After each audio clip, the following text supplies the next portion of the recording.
Well, okay, this is my opinion of the Oregon News Metro section, the 29th of October. Let me start off with whether or not the paper has correct information.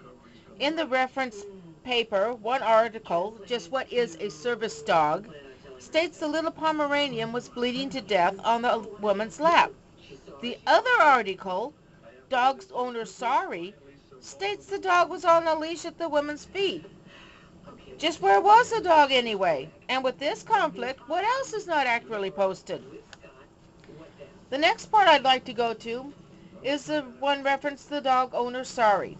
The paragraph where Mrs. LaPointe states that drivers are required to ask anyone who enters a bus or train whether an animal is a service animal, but they can't ask what kind of service the animal is. Let's see. First off, drivers are told they can ask, not required to ask, if the animal is a service animal, but are basically, we're told not to ask. We're told just to let it go.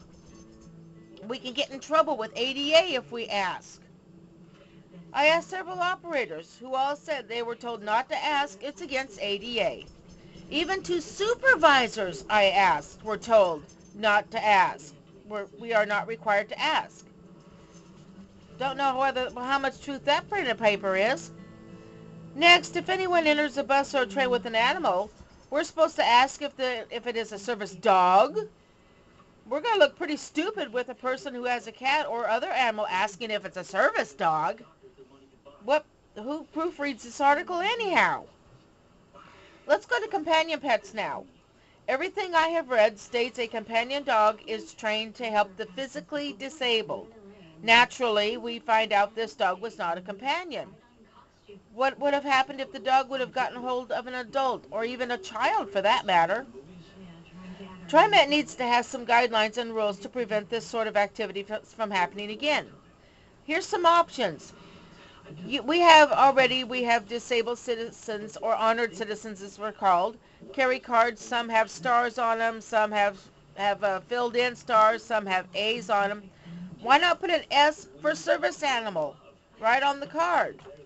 Then they just show the card when they show their honored citizen pass, or they pay their honored citizen fare. It's simple. Another thing that TriMet can do is they can have a card that has a picture of the dog itself on it, or the service animal, and says who the owner is and where the location was, such as this.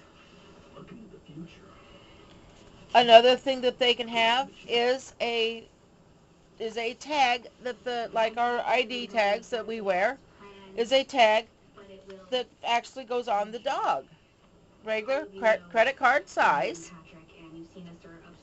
They also have the smaller sizes for those that have little dogs. They would look pretty silly with one of those big tags on them, don't you think? That's this one here, actual size 2 1/4 inches. Or, 2 1/8 inches tall. Another thing that they can do is they make tags for service dogs or service animals. And on the front, it says service animal access, and on the back of it, it has a number that a person can call if they have any questions. It's the Department of Justice. Now, I don't understand what the malfunction is. Why there can't just be a set policy and everybody follows it. For heaven's sakes, there's a policy for everything else. That's my opinion.